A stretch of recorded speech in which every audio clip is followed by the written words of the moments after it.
Japan makes territorial claims over Korea's Dokdo for the 15th consecutive year in its defense white paper.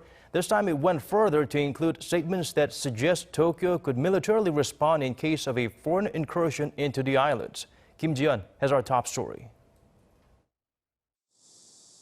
It's been less than a year since a Japanese defense attache was summoned to Seoul's defense ministry over a dispute regarding Tokyo's claim that its patrol aircraft was targeted by South Korea. This time, officials were summoned over an alarming statement in Japan's annual defense white paper that suggests Japan would send military forces to South Korean territory in case of what it claims would be an incursion.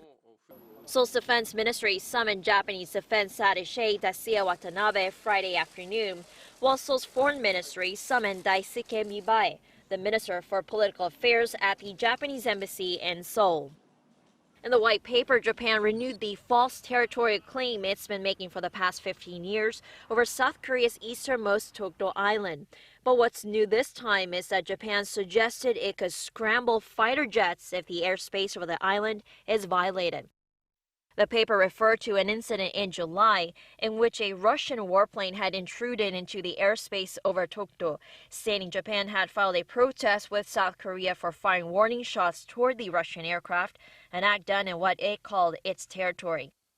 The white paper says such airspace violations should be dealt with by Japan's Air Self-Defense Force, referring to Article 84 of its Self-Defense Force Act.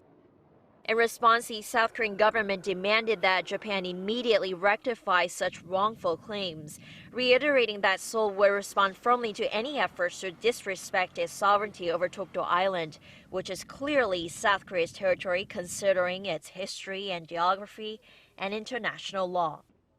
The government also urged Japan to correct statements regarding Tokyo's claims that a Japanese patrol aircraft was targeted by a South Korean warship in the East Sea last December, which Seoul strongly denies.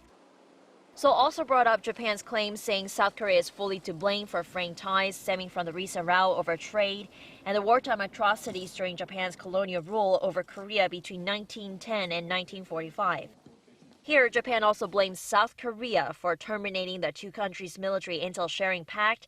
Seoul said rather it's Japan that needs to work on restoring trust with Seoul, and that the lack thereof is the reason it terminated the pact in August. Ji-yeon, Arirang News.